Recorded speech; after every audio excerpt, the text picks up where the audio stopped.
ಮೇ 1 ಕಾರ್ಮಿಕ ದಿನಾಚರಣೆ. ಪುಟ್ಟ ಭಾಷಣ.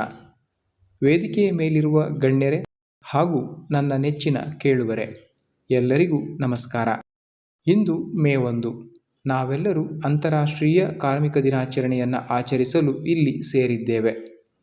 ಒಂದು ಸುಂದರವಾದ ಕಟ್ಟಡವನ್ನು ನೋಡಿದಾಗ ನಾವು ಎಂಜಿನಿಯರನ್ನು ಹೊಗಳುತ್ತೇವೆ.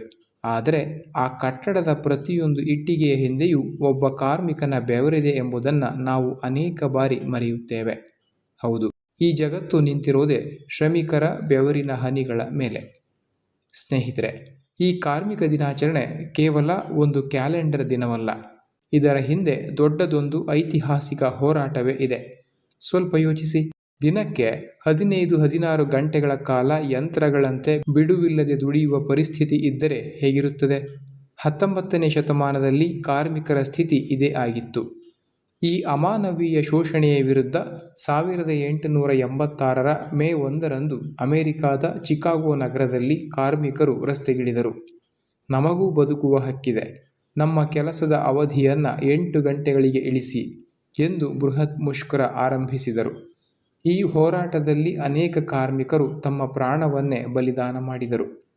ಆ ಶ್ರಮಿಕರ ರಕ್ತ ಮತ್ತು ತ್ಯಾಗದ ಸ್ಮರಣಾರ್ಥವಾಗಿ 1889ರಲ್ಲಿ ಪ್ಯಾರಿಸ್ನಲ್ಲಿ ನಡೆದ ಅಂತಾರಾಷ್ಟ್ರೀಯ ಸಮ್ಮೇಳನದಲ್ಲಿ ಮೇ 1ನ್ನು ಜಾಗತಿಕವಾಗಿ ಕಾರ್ಮಿಕರ ದಿನ ಎಂದು ಅಧಿಕೃತವಾಗಿ ಘೋಷಿಸಲಾಯಿತು.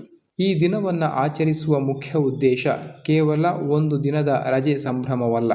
ಕಾರ್ಮಿಕರ ಹಕ್ಕುಗಳನ್ನು ರಕ್ಷಿಸುವುದು, ಅವರ ಬೆವರಿನ ಹನಿಗೆ ತಕ್ಕ ವೇತನ, ಭದ್ರತೆ ಒದಗಿಸುವುದು ಮತ್ತು ಎಲ್ಲಕ್ಕಿಂತ ಹೆಚ್ಚಾಗಿ ಸಮಾಜದಲ್ಲಿ ಅವರಿಗೊಂದು ಗೌರವಯುತ ಸ್ಥಾನಮಾನ ನೀಡುವುದಾಗಿದೆ.